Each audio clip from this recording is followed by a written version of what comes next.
हाय दोस्तों, कैसे हैं आप सब। दोस्तों आज हम लोग बात करते हैं जेएनयू एमए पॉलिटिकल साइंस जो 2020 में क्वेश्चन पूछा गया था उसके पार्ट 2 में। आज हम लोग पार्ट 2 में क्वेश्चन नंबर 51 से लेकर क्वेश्चन नंबर 100 तक सॉल्व करेंगे। वहीं दूसरी तरफ बता दें कि इसका जो पार्ट 1 है वो ऑलरेडी अपलोड किया जा चुका है। आप इसकी लिंक डिस्क्रिप्शन बॉक्स में लेकर और पहले उसे देखें, तभी उसके बाद इसको देख सकते हैं। चलिए तो हम लोग स्टार्ट करते हैं। क्वेश्चन नंबर 51 जो था तो वो पूछा गया था मैच द फॉलोइंग से स्कॉलर्स, कुछ नाम दिया गया था और उनके आइडियाज़ के बारे में पूछा गया था। तो एक कॉमन सी बात पूछा गया था कि डेविड स्टर्न का कौन सा कॉन्सेप्ट है। तो इसमें देखने को मिलता है कि बिहेवियरलिज्म जो मूवमेंट हुआ था वो डेविड स्टर्न के द्वारा लाया गया था। सी राइट मिल्स जो है वो इलिट थ्योरिस्ट हैं, यानी कि इनका जो है पावर इलिट का कॉन्सेप्ट है। जिन फ्रांसिस लियोटार्ड जो है जो पोस्ट मॉडर्निज्म से बिलोंग करते हैं, और जो पॉवेल साहब हैं इनका जो है वो स्ट्रक्चरल फंक्शनलिज्म है। तो इसलिए इसका जो राइट ऑप्शन होगा वो होगा ऑप्शन बी। दोस्तों इसके बाद जो क्वेश्चन पूछा गया था वो ये था, who is credited to have formulated a principle of medieval secularism. तो हमें देखने को मिलता है कि मेडाइवल हिस्ट्री में मार्सिले डे पेडुआ जो एक बहुत बड़े पॉलिटिकल थ्योरिस्ट बन के आए, एक ऐसे पहले थ्योरिस्ट जिन्होंने सेकुलरिज्म जैसे टर्म को यूज करते हुए उन्हें पाया गया एवं चर्च से स्टेट को अलग करने की बात की। इसलिए इसका राइट आंसर जो होगा वो ऑप्शन बी। इसके बाद क्वेश्चन नंबर 53 जो पूछा गया था वो ये था, इंटरनेशनल सोसाइटी ट्रेडिशन जो है उसको और किस नाम से जाना जाता है। तो इंटरनेशनल सोसाइटी ट्रेडिशन जो है उसको English school of international relation के नाम से जाना जाता है। क्वेश्चन नंबर 54 पूछा गया था कि हमारे कॉन्स्टिट्यूशन में जो आर्टिकल 124(3)C जो है उसके अनुसार जो प्रेसिडेंट ऑफ इंडिया होते हैं वो डिस्टिंग्विश जरिस्ट को अपॉइंट करते हैं सुप्रीम कोर्ट में। तो इनमें से किन्हें अपॉइंट किया गया था इस आर्टिकल से। तो हमें देखने को मिलता है कि V R Krishna Iyer, M Patanjali Sastri, पी.एन. भगवती, एच.आर. खन्ना, इनमें से किन्हीं को भी इससे नहीं किया गया था, यानी कि ऑप्शन डी इसका राइट आंसर होगा, none of the above. Question 55 जो है वो ये पूछा गया था कि who among the following defines behaviouralism as protest movement within political science. तो हमें देखने को मिलता है कि बिहेवियरलिज्म को रॉबर्ट डहल जो है इस बात पे जोर देते हैं कि ये एक ऐसा मूवमेंट है जो विद इन पॉलिटिकल साइंस के अंदर में एक बड़ा मूवमेंट है। आपको बता दें बिहेवियरलिज्म जो मूवमेंट था वो पोस्ट इंडस्ट्रियल एरा में ये आया था। और डेविड स्टर्न के साथ साथ देखने को मिलता है कि हमारे जो पॉजिटिविज्म के जो कॉन्सेप्ट के साथ अगस्ट कॉम्टे आते हैं, या तो फिर हमारे और भी जो बिहेवियरिस्ट आते हैं वो इससे एसोसिएटेड होते हैं। इसके बाद क्वेश्चन 56 जो था वो ये कुछ थिंकर्स और उनके कॉन्सेप्ट्स को पूछा गया था। इनमें से वॉर्स को लेकर मेनली ये टर्मिनोलॉजी के बारे में पूछा गया था कि इन्होंने कौन से कॉन्सेप्ट को दिया। तो हमें देखने को मिलता है विलियम कोहेन, इन्होंने ये कहा था रेवोल्यूशन इन मिलिट्री अफेयर्स का कॉन्सेप्ट दिया था। इसके बाद मार्टिन शाह जो हैं वो डिजेनरेट वॉर का कॉन्सेप्ट देते हैं। रेमंड आरन जो हैं वो हाइपरबॉलिक वॉर का कॉन्सेप्ट देते हैं। और मैरी कार्डार जो है वो न्यू वॉर, नवीन युद्ध जैसे कॉन्सेप्ट को देती है। ये सारे क्या हैं, अगर आप इसको डिटेल से समझना चाहते हैं तो इसको ज़रूर हम जल्दी से जल्दी एक नया वीडियो लेकर इस पे आने वाले हैं। इसके बाद क्वेश्चन नंबर 57 जो है वो कुछ बुक्स के नाम दे दिए गए थे और इन्हें क्रोनोलॉजिकल में सजाने को बोला गया था। तो हमें देखने को मिलता है कि एनार्की स्टेट एंड यूटोपिया जो एक किताब रॉबर्ट नॉजी के द्वारा लिखा गया 1974 में। उसके बाद एसे ऑन लिबर्टी ये लिखा गया था आपका आइसिया बर्लिन के द्वारा। क्लास ऑफ सिविलाइजेशन जो हंटिंगटन के द्वारा। आइडियोलॉजी जो लिखा गया है वो है आपका टेरी एंगलेटन के द्वारा। दिलचस्प बात यह है कि इसमें से क्लास ऑफ सिविलाइजेशन जो है वो सबसे लास्ट में लिखा गया था 1991 के आसपास में। और ऑप्शन अगर आप देखेंगे तो ये भी लास्ट में सीधे सी दिख रहा है, यानी कि इसका राइट आंसर होगा वो ऑप्शन डी होगा। इसके बाद क्वेश्चन नंबर 58 जो था वो ये पूछा गया था, किसने कहा history is the graveyard of elite. तो इसमें पैरेटो जो है वो history is the graveyard of elites कहे थे, यानी कि जो इतिहास है वो इन एलिट्स का ग्रेवयार्ड है, ऐसी बात उन्होंने की थी। इसके बाद क्वेश्चन नंबर 59 जो है वो ये पूछा गया था कि consider the following factors related to economic transition from development planning model to market economic model growth in 1991। जो ये सारी चीज़ें हुई इनमें से कौन सी चीज़ जो है वो इम्पैक्ट डालती है। तो oil crisis in Gulf war, बिल्कुल ये भी एक बहुत बड़ा कारण था। Collapse of Soviet Union followed by other East European countries, ये भी था। Political and social instability in the country leading to flight of capital, ये भी था। और बैलेंस ऑफ पेमेंट क्राइसिस, ये भी था। यानी कि इसका जो है ABCD चारों आंसर हमें देखने को मिलता है। Option C is the right answer. इसके बाद क्वेश्चन नंबर 60 जो था, ये पूछा गया था consider the following statement related to Jammu Kashmir. Jammu Kashmir के बारे में पूछा गया। तो आपको बता दें कि जम्मू कश्मीर में जो के बारे में जो स्टेटमेंट दी हुई है, उसमें स्टेटमेंट ये है, the accession of Jammu Kashmir to India happened on 26 अक्टूबर 1947। तो बिल्कुल सही है। इस समय जो हुआ था वो 1947 26 अक्टूबर में हुआ था। Jammu Kashmir become union territory on 31 October 2019, ये भी सही है। The final draft of article 306A with modification was inserted in the Indian constitution as article 360। जैसा कि हम जानते हैं कि आर्टिकल 370 जो है उसको एबोलिश कर दिया गया है, ठीक है। तो ये जो आर्टिकल था वो 306A आर्टिकल को मॉडिफाई करके ही बनाया गया था। The president issued constitution order of 1954 that suspected 1954 constitution order. तो बिल्कुल ये भी स्टेटमेंट जो है वो सही है, यानी कि इसका राइट आंसर डी होगा, ऑल द अबव ABCD। इसके बाद जो क्वेश्चन आया था वो ये आया था कि पॉलिटिकल पार्टीज था उसके स्टेट्स को मैच करना था। तो लोक जनशक्ति पार्टी को हम देखते हैं बिहार से ही है। रेवोल्यूशनरी RSP जो है वो वेस्ट बंगाल से ही है। लेकिन महाराष्ट्रवादी गोमंतक पार्टी जो है वो महाराष्ट्र से नहीं है, बल्कि ये गोवा की पहली पॉलिटिकल पार्टी है। जब गोवा पुर्तगीज़ के चंगुल से छूटा था तो वहाँ पे ये पॉलिटिकल पार्टी की एस्टेब्लिशमेंट की गई थी। और समाजवादी पार्टी जो है वो उत्तर प्रदेश का है, जैसा कि आप अखिलेश यादव का नाम जानते होंगे।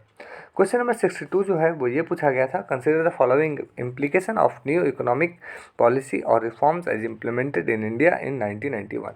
1991 में जो ये चीज़ें इम्प्लीमेंट की गई, इनमें से कौन सा स्टेटमेंट जो है वो उनके बारे में सही है। तो पहला, it has led to significant reduction in high level of poverty in India. बिल्कुल इससे हमारी पॉवर्टी रिड्यूस हुई। It has led to India registering on an average 6% of growth in last 30 years, ये भी सही है। It has to associated with inter state and inter state disparities, ये भी सही है। ऑप्शन डी जो है, manufacturing sectors has been the fastest growing sector. क्या हमारा मैन्युफैक्चरिंग सेक्टर इससे सबसे फास्टेस्ट हो गया है? बिल्कुल नहीं, हमारा सर्विस सेक्टर बहुत फास्ट हो गया है। इसलिए इसका ऑप्शन जो है डी गलत है, यानी कि राइट आंसर जो होगा वो A, B एंड C होगा। इसके बाद क्वेश्चन नंबर 63 जो है वो ये पूछा गया था कि गांधी का जो कॉन्सेप्ट है हिजरात, इनमें से कौन सा उसके बारे में सही है। तो आपको बता दें, हिजरात एक ऐसा कॉन्सेप्ट था जो एक फॉर्म ऑफ सत्याग्रह था, जहाँ पे लोगों को कहा जाता था कि आप अपने घरों से, रेसिडेंस से निकलें और विरोध करने के लिए, शांतिपूर्ण प्रदर्शन करने के लिए बाहर आए। तो यहाँ पे statement A and statement C जो है वो इसके बारे में सही है, यानी कि ऑप्शन A। क्वेश्चन में 64 जो है वो ये पूछा गया था कि इनमें से कौन सा स्टेट पहली बार इंडिया में on the basis of language बना था। तो आपको बता दें, Andhra Pradesh was the first state which was formed on the basis of language. Question में 65 जो है ये पूछा गया था, who among the following believe that the goal of utilitarian state is liberty rather than happiness. तो ये बात जो है वो बेंथम, जिसे हम यूटिलिटेरियन फादर ऑफ यूटिलिटेरियनिज्म कहते हैं, उनके बाद जो एक और लास्ट यूटिलिटेरियनिज्म के तौर पे जाने जाने वाले J.S. मिल यानी कि जॉन स्टुअर्ट मिल ने ये कॉन्सेप्ट कही थी, ये बात कही थी कि यूटिलिटेरियन जो है स्टेट, उसका मतलब लिबर्टी है, हैप्पीनेस नहीं है। इसके बाद क्वेश्चन नंबर 66 जो है वो आपके डेट ऑफ एस्टेब्लिशमेंट से पूछा गया था। आम आदमी पार्टी 2011 में बनी है। भारतीय जनता पार्टी 1980 में बनी है। बहुजन समाजवादी पार्टी जो है वो बहुजन समाज पार्टी जो है वो 1984 में बनी थी। लेकिन भारतीय जनसंघ जो है वो 1950 में नहीं बल्कि 1985 में बनी थी। इसके बाद क्वेश्चन नंबर 67 जो है वो ये पूछा गया था, concept of social movement includes certain constitutive component. मतलब हमारा जो सोशल मूवमेंट है उसमें से कुछ कॉन्सेप्ट जो है वो इस तरह से आते हैं, इनमें से कौन सा कॉन्सेप्ट उसमें सही है। तो हमें देखने को मिलता है कि a group of people with conflictual orientation towards an opponent. ये सही है। एक collective identity as a set of common belief and goals, ये भी सही है। कलेक्टिव एक्शंस होते हैं, बिल्कुल होते हैं, लेकिन सिमिलर आइडियोलॉजिकल कमिटमेंट, जितने भी हमारे सोशल मूवमेंट होते हैं उसमें सब लोग के एक जैसे आइडियोलॉजिकल कमिटमेंट नहीं होते हैं। इसलिए इसका राइट आंसर जो होगा वो ऑप्शन ए बी सी होगा। क्वेश्चन नंबर इसके बाद जो पूछा गया था वो कॉन्सेप्ट से था मेनली, कि एक कौन सा कॉन्सेप्ट देते हैं। तो मॉर्टन कॉपलान, जिसको हम कहा जाता है कि ये सिस्टम थ्योरी जो है उसको आईआर यानी कि इंटरनेशनल रिलेशन में यूज किए हैं, तो सिस्टम थ्योरी से रिलेटेड है। एंडर गुडनर फ्रैंक जो एक डिपेंडेंसी थ्योरी के से बिलोंग करते हैं और डिपेंडेंसी थ्योरी में ये एक इम्पॉर्टेंट कॉन्सेप्ट देते हैं। हांस जे मॉर्गनथाउ, जिनको हम लोग फादर ऑफ रियलिज्म कहते हैं, थ्योरी ऑफ रियलिज्म देते हैं। और मिखाइल गोर्बाचेव, जिन्हें हम लोग पेरेस्ट्रोइका एंड ग्लासनोस्ट के कॉन्सेप्ट को देने के तौर पे जानते हैं, जो रशिया से बिलोंग करते हैं। इसलिए इसका अगर आप मैच करेंगे तो राइट आंसर निकल के आएगा ऑप्शन ए। इसके बाद क्वेश्चन जो पूछा गया था वो पूछा गया था आपका कि ड्यूरिंग द इमरजेंसी जो है हमारा कौन सा आर्टिकल फंडामेंटल राइट का सस्पेंड नहीं होता है। आप इसको चाहे तो एक बार पॉज करके पढ़ सकते हैं। तो इसमें मेनली देखने को मिलता है कि आर्टिकल 20 और 21 जो पर्सनल लाइफ एंड लिबर्टी जैसे चीज़ों की बात करता है वो सस्पेंड नहीं होता है। इसके बाद इसके बाद क्वेश्चन नंबर 70 जो है वो ये पूछा गया था, इनमें से कौन सा जो स्टेटमेंट है वो गलत है या तो सही नहीं है। तो हमें देखने को मिलता है statement 1, Westminster model is of looser separation of power, सही है। American model is based on rigid separation of power, सही है। The scope of judicial review process has been expanded by higher judiciary in India, सही है। And option D जो है, Indian constitutional framework is not based on doctrine of checks and balances, तो बिल्कुल हमारे जो इंडिया की जो फ्रेमवर्क है कॉन्स्टिट्यूशनल फ्रेमवर्क, वो पूरी तरह से चेक्स एंड बैलेंसेस पे बेस्ट है। क्योंकि हम लोग देखते हैं तीनों ऑर्गन जो है, लेजिस्लेटिव जो है वो एग्जीक्यूटिव जुडिशरी कंट्रोल करती है, जुडिशरी जो है वो कहीं ना कहीं लेजिस्लेचर और एग्जीक्यूटिव कंट्रोल करती है, और एग्जीक्यूटिव जो है वो कहीं ना कहीं लेजिस्लेचर और जुडिशरी को कंट्रोल कर लिया। इसलिए हमारा जो इंडियन फ्रेमवर्क है वो चेक्स एंड बैलेंसेस पे बेस्ड है, यानी कि ऑप्शन डी जो है वो नॉट करेक्ट है, यानी कि गलत है। क्वेश्चन नंबर 71 जो है वो ये पूछा गया था, स्टेटमेंट दिया गया है कि इनमें से कौन लोग जो है वो स्टेटमेंट दिए थे कि I do not want my house to be walled in all sides and my window to be stuffed, I want the culture of all the lands to be blown about my house as freely as possible, I want to refuse to be blown off my feet by any. तो ये जो concept है वो, ये जो term है या जो ये कोटेशन है वो महात्मा गांधी के लिए महात्मा गांधी ने दिया था।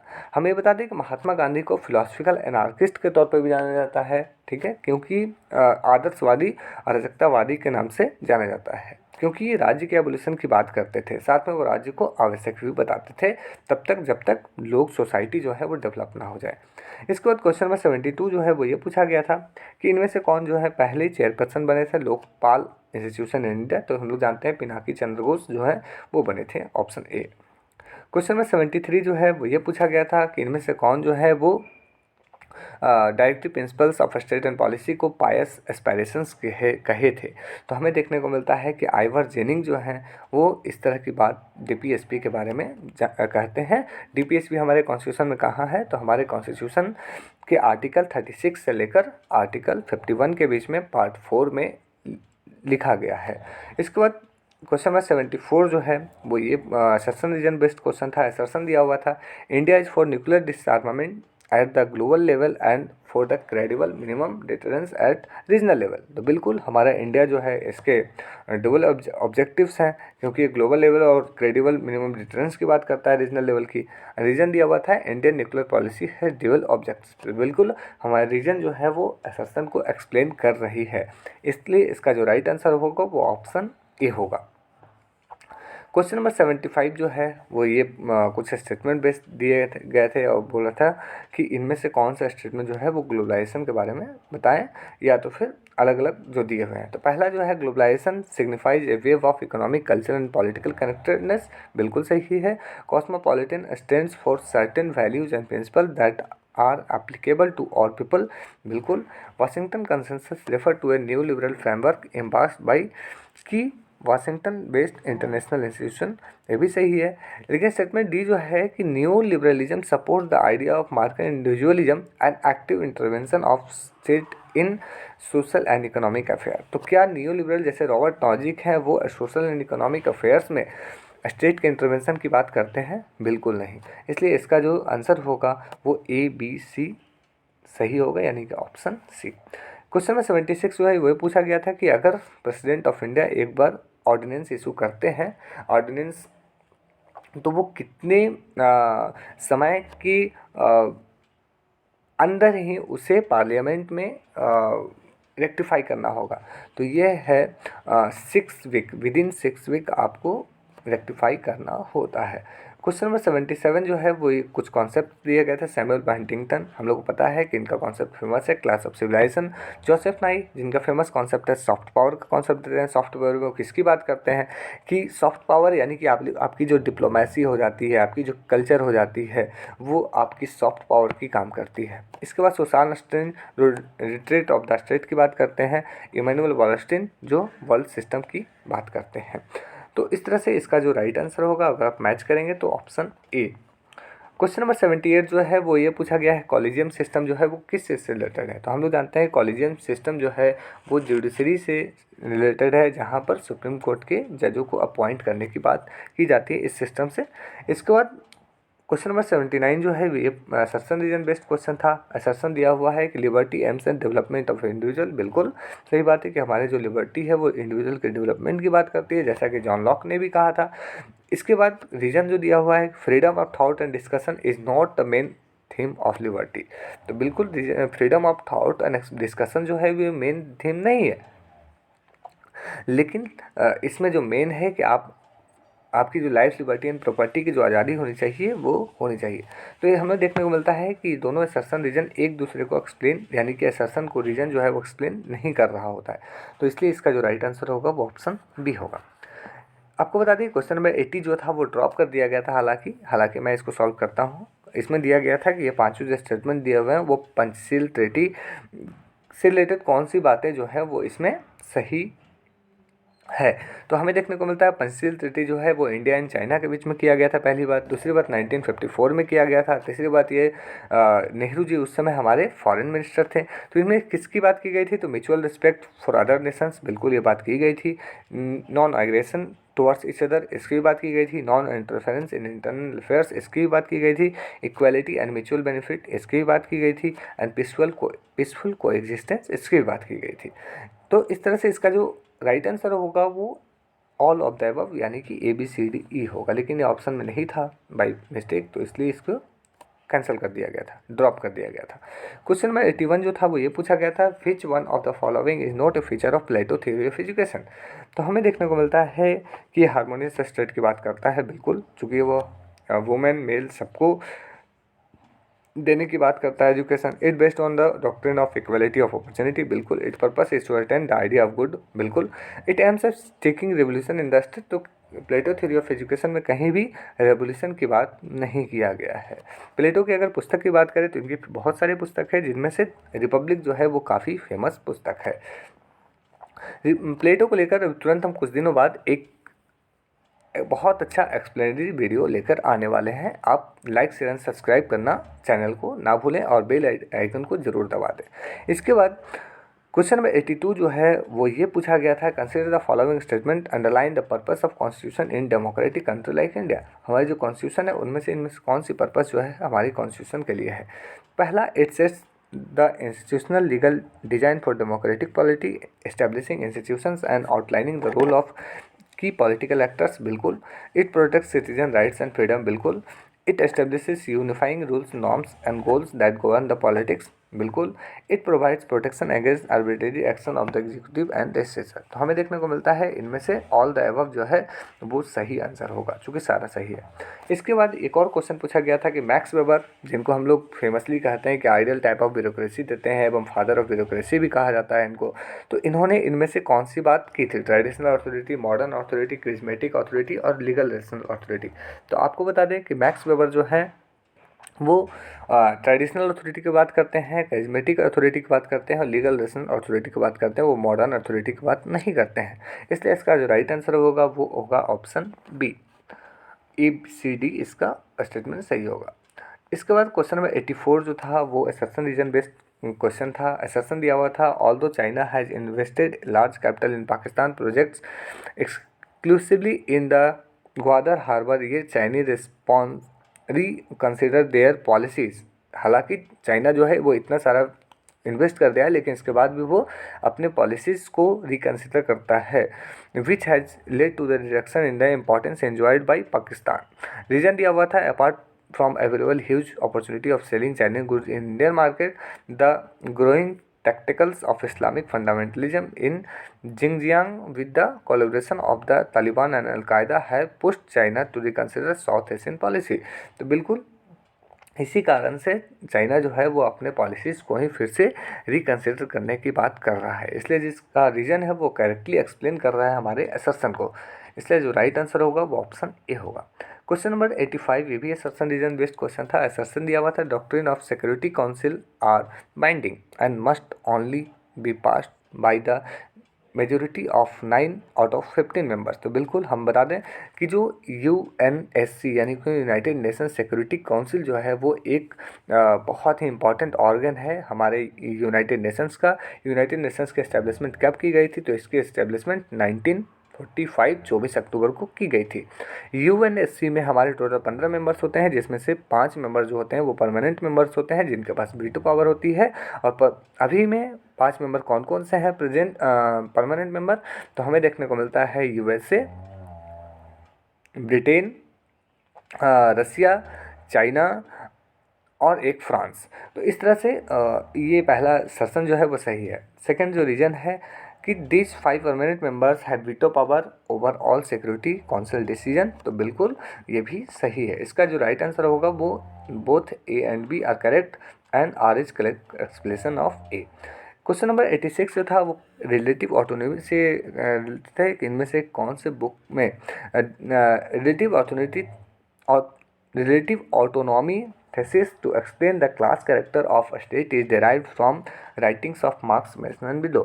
तो इनमें से किससे जो है मार्क्स के रिलेटिव ऑटोनॉमी कॉन्सेप्ट को अपनाया गया? तो मार्क्स की जो फेमस पुस्तक है जैसे सिविल वॉर इन फ्रांस इसमें भी है, क्लास स्ट्रगल इन फ्रांस इसमें भी है, 18th Burmese of Louis Bonaparte इसमें भी है। इकोनॉमिक एंड फिलोसफिकल मैन्यूस्क्रिप्ट्स में नहीं है, इसलिए इसका जो राइट आंसर होगा वो आपका ऑप्शन सी होगा। बेसिक स्ट्रक्चर डॉक्ट्रिन हम लोग जानते हैं केशवानंद भारती जो केस है वो इंडियन हिस्ट्री में एक बहुत ही इंपॉर्टेंट केस है। तो हमें देखने को मिलता है कि बेसिक डॉक्ट्रिन का जो कॉन्सेप्ट है, जहाँ पे ये बात किया गया है कि हमारे कॉन्स्टिट्यूशन के जो बेसिक स्ट्रक्चर है, जैसे हमारा सोशलिज्म है, जैसे हमारा फंडामेंटल राइट्स है, ये सारी चीज़ें हैं। इसके साथ साथ जो हमारी बेस सिस्टम है, मल्टी पार्टी सिस्टम, फंडामेंटल, ये सारी चीज़ों को कोई भी जो है कॉन्स्टिट्यूशनल अमेंडमेंट से इसे डिस्टर्ब नहीं करेगा। तो इस तरह से केशवानंद भारती जो केस है वो बेसिक स्ट्रक्चर की बात करता है। इसके बाद जो क्वेश्चन नंबर आया था 88 वो आया था कुछ ट्राइबल कॉन्फ्लिक्ट से रिलेटेड, इनमें से कौन कौन सा कॉन्फ्लिक्ट जो है वो हमें देखने को मिलते हैं कहाँ पे? तो ट्राइबल कॉन्फ्लिक्ट जो है वो हमें सोमालिया में देखने को मिलता है। Endless violence for non political purpose ये कहाँ है? तो ये हमें लाइबेरिया में देखने को मिलता है। एथनिक जेनोसाइड जो है वो हमें रवांडा में देखने को मिलता है। और ट्रांसनेशनल वॉर जो है वो हमें कॉन्गो में देखने को मिलता है, इसलिए राइट आंसर जो होगा इसका वो ऑप्शन ए होगा। क्वेश्चन नंबर 89 जो है वो है सेपा यानी कि कॉम्प्रिहेंसिव इकोनॉमिक पार्टनरशिप एग्रीमेंट जो है वो किसके किसके बीच साइन की गई थी 2010 में अक्टूबर? तो ये इंडिया एंड जापान के बीच में साइन की गई थी। क्वेश्चन नंबर 1990 जो है वो ये पूछा गया था कि वुमेन जो कॉन्फ्रेंस हुआ है, UN कॉन्फ्रेंस यानी कि यूनाइटेड नेशंस के डिफरेंस कॉन्फ्रेंसेस हुए हैं वुमेन के लिबरेशन पे यानी कि वुमेन के आज़ादी को लेकर। तो हमें देखने को मिलता है कि उसमें से मैक्सिको, कोपेनहेगन, बीजिंग और नैरोबी ये सारे इंपॉर्टेंट है, लेकिन पूछा गया है कि इसको करेक्ट असेंडिंग ऑर्डर में यानी क्रोनोलॉजिकल ऑर्डर में अरेंज कीजिए। तो आपको बता दें जो मैक्सिको सिटी कॉन्फ्रेंस हुआ था वो 1975 में हुआ था। कोपेनहेगन कॉन्फ्रेंस जो हुआ था 1980 में हुआ था। नैरोबी जो हुआ था वो 1985 में हुआ था। और बीजिंग जो हुआ था वो 1995 में हुआ था। यानी कि इसका जो राइट आंसर होगा वो ABDC, यानी कि ऑप्शन नंबर बी। इसके बाद क्वेश्चन नंबर 91 जो है वो पूछा गया है, what is correct chronological order of the developments listed below. तो हमें देखने को मिलता है कि सोवियत इंडो ट्रीटी जो है, सोवियत यानी कि Indo Soviet treaty of friendship 1971 में होता है। फर्स्ट न्यूक्लियर एक्सप्लोजन 1974 में होता है। क्यूबा मिसाइल क्राइसिस जो है 1962 के आसपास में होता है। Adoption of structural resistance programme in India जो होता है 1991 में होता है, यानी कि डी जो होगा वो सबसे लास्ट में होगा। तो आप देख सकते हैं कितना आसान क्वेश्चन पूछा गया है, इसलिए इसका राइट आंसर जो होगा वो ऑप्शन बी होगा। इसके बाद क्वेश्चन नंबर 92 जो है वो ये पूछा गया था कि secularism in India as practised in India has been inspired by certain ideas. इनमें से कौन सा आइडिया जो है वो हमारे सेकुलरिज्म से बिलोंग करते हैं। तो respect and protection of all religions, ये हमारे इंडिया में है, बिल्कुल है। हम लोग सभी धर्मों की सम्मान करते हैं। Equal distance from all religions, बिल्कुल। इसके बाद no discrimination against any one of the basis of religion, बिल्कुल।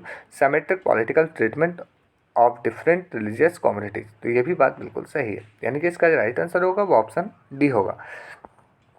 इसके बाद क्वेश्चन नंबर 93 जो है ये पूछा गया है, असर्शन रीजन बेस्ड क्वेश्चन है, और पूछा गया WTO जो वर्ल्ड ट्रेड ऑर्गेनाइजेशन है, plates that free trade bring prosperity for all and therefore should be promoted. तो बिल्कुल वो WTO जो है वो इसी की बात करता है। रीजन जो दिया हुआ है वो ये है, integration of the countries with global economy through the system of trade helps them to export goods abroad and also import goods which they need. तो बिल्कुल ये एक्सपोर्ट एंड इम्पोर्ट दोनों की बात करता है, यानी कि रीजन जो है वो कहीं ना कहीं WTO के जो फंडामेंटल है उसको एक्सप्लेन कर रहा है, इसलिए इसका राइट आंसर जो होगा वो ऑप्शन ए होगा। क्वेश्चन नंबर 94 जो पूछा गया था वो ये पूछा गया था, कौन सा कमेटी जो है इसमें से है वो पंचायती राज से बिलोंग नहीं करती है। तो हमें देखने को मिलता है दिनेश गोस्वामी कमेटी जो है वो इलेक्टोरल रिफॉर्म्स से बिलोंग करती है, इसलिए ये सही नहीं है। Right answer C. इसके बाद द पॉलिसी ऑफ कंटेनमेंट जो है यूएस के द्वारा अपनाया गया, वो किस लिए अपनाया गया था। तो ऑब्वियस सी बात है, during the cold war US और जो रसिया USSR जो था, उन दोनों के बीच में जो तनातनी चल रही थी उसमें से USA चाहता था कि USSR का जो एक अपना एक जो इफ़ेक्ट है वो पूरे वेस्टर्न जर्मनी तक ना फैले, इसलिए वो पॉलिसी ऑफ कंटेनमेंट अपनाया था। तो बिल्कुल जो दिया हुआ है पहला ऑप्शन कि checking globally the influence of Soviet union, तो इसी की बात या इसी के एम को लेकर साथ चला था यूएस और पॉलिसी ऑफ कंटेनमेंट अपनाया था। क्वेश्चन 96 जो है वो ये पूछा गया था कि इसको क्रोनोलॉजिकल ऑर्डर में सजाएं। तो हमें देखने को मिलता है charter of UN 1945, treaty of Westphalia 1648, treaty of Utrecht जो 1713 में होता है, और इसको हम लोग काफ़ी इम्पोर्टेंट है ये, इसको हम लोग एन क्वींस वॉर भी कहते हैं, जो इंग्लैंड और फ्रांस के बीच में 1713 में हुआ। ट्रीटी ऑफ पेरिस ये 1763 में होता है, और इसे हम लोग 7 ईयर वॉर भी कहते हैं, और ये भी ब्रिटेन एंड फ्रांस के बीच में होता है। तो हमें देखने को मिलता है सबसे पहले 1648 ट्रीटी ऑफ वेस्टफेलिया, इसके बाद ट्रीटी ऑफ ओर्चेट 1713, इसके बाद ट्रीटी ऑफ पेरिस 1763 यानी डी, और इसके बाद फिर ये 1945, इसलिए इसका करेक्ट आंसर जो होगा वो ऑप्शन सी होगा। इसके बाद क्वेश्चन नंबर 97 की आइडियोलॉजी को किसने इंटरप्रेट किया कि ideology has come to an end. तो ये डैनियल बेल ने कहा था। आपको इंपॉर्टेंट कॉन्सेप्ट बताते हैं यहाँ पे 3 क्वेश्चन जो अक्सर एग्जाम में पूछे जाते हैं। पहला कॉन्सेप्ट कि एंड ऑफ हिस्ट्री की बात किसने की। तो एंड ऑफ हिस्ट्री की बात जो है फ्रांसिस फुकुयामा करते हैं। End of clash of civilisation की बात किसने की। तो ये सैमुअल पी हंटिंगटन करते हैं। आपको इम्पॉर्टेंट बता देते हैं कि ये अगर आप एंड ऑफ आइडियोलॉजी को समझना चाहते हैं या क्लास ऑफ सिविलाइजेशन को समझना चाहते हैं तो हमारे वीडियो हैं इस पर, और कुछ वीडियोज आने वाले हैं, आप लिंक डिस्क्रिप्शन बॉक्स में आपको मिलेंगे। क्वेश्चन नंबर 98 जो है वो ये पूछा गया था कि एंड्रा डॉक्ट्रिन जो है जो अपनाया गया था उसके मेन गोल क्या थे। तो एंड्रा डॉक्ट्रिन के गोल यही थे कि हम अपने